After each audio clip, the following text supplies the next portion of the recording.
حسین ستارہ ابو ہریرہ، نبی کا پیارا ابو ہریرہ۔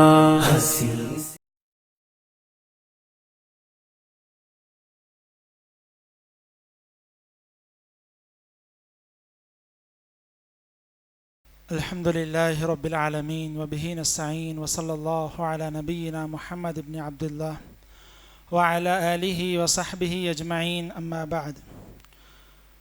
اعوذ باللہ السمیع العلیم من الشیطان الرجیم، من ہمزہ ونفخہ ونفثہ، بسم اللہ الرحمن الرحیم۔ وَإِذَا سَأَلَكَ عِبَادِي عَنِّي فَإِنِّي قَرِيبٌ أُجِيبُ دَعْوَةَ الدَّاعِ إِذَا دَعَانِ فَلْيَسْتَجِيبُوا لِي وَلْيُؤْمِنُوا بِي لَعَلَّهُمْ يَرْشُدُونَ۔ تمام تعریفیں اس اللہ رب العالمین کے لیے لائق و زیبا ہیں جس نے اس کل کائنات کو محض اپنی عبادت اور بندگی کے لیے پیدا فرمایا ہے۔ درود و سلام ہو اللہ کے تمام نبیوں، رسولوں، پیغمبروں پر، خصوصاً میرے اور آپ کے آخری نبی، پیارے نبی جناب عربی احمد مجتبی محمد مصطفیٰ صلی اللہ علیہ وسلم کی ذات مبارکہ پر، کہ جن کی لائی ہوئی شریعت میرے اور آپ کے لیے صبح قیامت تک آنے والے ہر جن و انس کے لیے حصول جنت کا واحد ذریعہ ہے۔ اللہم صلی علی محمد وعلی آل محمد وبارک وسلم۔ حاضرین گرامی، یہ رمضان المبارک، جسے ہم ماہ مغفرت کے نام سے جانتے ہیں کہ یہ رمضان گناہوں کو بخشوانے کا مہینہ ہے۔ جہاں یہ ماہ مغفرت ہے وہاں ماہ سیام بھی ہے، کہ رمضان کا مہینہ روزے رکھنے کا مہینہ ہے، تلاوت کرنے کا مہینہ ہے، صدقہ خیرات کرنے کا مہینہ ہے۔ اگر خلاصے کے طور پر کہا جائے تو جمع غفیر نیکیوں کو کرنے کا ایک سنہرا موقع ہے۔ دن ہو کہ راتیں ہوں، عبادتوں کو لے کر ہمارے سامنے حاضر ہو جاتی ہیں کہ جس کی جتنی استطاعت و سکت ہو اللہ کو راضی کرنے، جنت حاصل کرنے، جہنم سے اپنے آپ کو بچانے کی تگودو کرے۔ اللہ سے دعا ہے کہ اللہ تعالی ہم تمام کو اس رمضان کو، اس کے اختتام کو حسن خاتمہ، بہترین اختتام بنانے کی توفیق عطا فرمائے۔ اللہ رب العالمین نے سورہ بقرہ میں ارشاد فرمایا کہ اے مومنو، تم پر روزے فرض ہیں جیسا کہ سابقہ قوموں پر فرض کیے گئے تھے۔ کتب علیکم الصیام کما کتب علی الذین من قبلکم لعلکم تتقون، تاکہ تم متقی ہو جاؤ، ڈرنے بچنے والے ہو جاؤ۔ اللہ رب العالمین نے جہاں اس آیت کریمہ کا ذکر فرمایا، اس کے بعد مسلسل 2-4 آیتیں روزوں کے مسائل پر، یا روزے چھوٹ جائیں یا آدمی سفر میں ہو تو روزوں کو کیسے مکمل کرے اس کی وضاحت فرمائی، اور فوراً اس کے بعد میں اللہ رب العالمین نے فرمایا وَإِذَا سَأَلَكَ عِبَادِي عَنِّي فَإِنِّي قَرِيبٌ أُجِيبُ دَعْوَةَ الدَّاعِ إِذَا دَعَانِ فَلْيَسْتَجِيبُوا لِي وَلْيُؤْمِنُوا بِي لَعَلَّهُمْ يَرْشُدُونَ۔ کہ اے پیارے نبی صلی اللہ علیہ وسلم، جب میرے بندے آپ سے میرے بارے میں پوچھیں تو آپ کہہ دیجئے گا کہ میں بالکل قریب ہوں۔ فَإِنِّي قَرِيبٌ أُجِيبُ دَعْوَةَ الدَّاعِ إِذَا دَعَانِ، پکارنے والا جب پکارتا ہے، مصیبت زدہ آدمی جب اپنی مصیبت کی شکایت کرتا ہے، پریشان حال آدمی جب اپنے حالات کو میرے سامنے رکھتا ہے تو میں اس کی دعاؤں کو قبول کرنے والا ہوں، میں اس کی پکار کا جواب دینے والا ہوں، میں اس کی التجا کو سننے والا ہوں۔ اللہ رب العالمین نے اس آیت کریمہ میں بتلایا کہ اللہ رب العالمین بندوں کے قریب ہے، اور کہا کہ مجھ سے مانگو، مجھ سے التجا کرو۔ اب قریب ہونے کا مطلب کیا ہے؟ کہ اللہ تعالی ہم سے کتنی قریب ہے؟ اتنی قریب ہے جتنی کہ مجھ سے یہ پہلی صف والے قریب ہیں، یا اتنی قریب ہے جتنا آپ قریب ہیں، یا دور سے جو لوگ نظر آ رہے ہیں وہ قریب ہیں؟ قریب ہونے کی وضاحت کیا ہے؟ اللہ رب العالمین نے سورہ قاف میں ارشاد فرمایا وَنَحْنُ أَقْرَبُ إِلَيْهِ مِنْ حَبْلِ الْوَرِيدِ، ہم اتنی قریب ہے بندے کے، اتنی قریب ہے کہ جو اس کی شہرت ہوتی ہے، انسان کو اللہ رب العالمین نے ایک ایسی رگے جہاں عطا کی ہے کہ اگر وہ ہے تو انسان باقی ہے، اگر اس کا سلسلہ منقطع ہو جائے، کٹ جائے، تو انسان جاں بحق ہو جاتا ہے، مر جاتا ہے، ختم ہو جاتا ہے۔ تو اللہ رب العالمین نے سورہ قاف میں ارشاد فرمایا کہ ہم اس رگے جاں سے بھی زیادہ قریب ہیں انسان کے۔ اس کا مطلب کیا ہے؟ میں آپ سے اگر خطاب کروں تو میری زبان سے الفاظ نکلنے کے بعد آپ تک وہ بات پہنچتی ہے، زبان سے الفاظ ادا ہو جاتے ہیں، تب آپ کے کانوں سے ٹکراتے ہیں، پھر آپ اس کو سنتے ہیں اور سمجھتے ہیں۔ یہ آپ انسان ہیں، اللہ نے آپ کو اتنی ہی قدرت عطا کی ہے۔ اللہ رب العالمین کا معاملہ یہ ہے کہ انسان کہنے کا سوچتا بھی نہیں ہے، اس کے رگ جان سے بات آگے نہیں نکلتی ہے، زبان تک بھی نہیں پہنچتی ہے، اللہ تعالیٰ اس بات کو سن لیتا ہے۔ اللہ تعالیٰ وہاں تک بندوں کا سننے والا ہے۔ دیگر لوگوں کی قدرت اللہ نے یہاں تک رکھی ہے کہ آپ زبان سے ادا کر دیں، پھر آپ سمجھ سکیں گے کہ بندہ کہنا کیا چاہتا ہے، میں آپ سے کیا کہنا چاہتا ہوں، زبان کے اشارے کے بعد میں، زبان سے کہہ دینے کے بعد میں آپ سمجھیں گے۔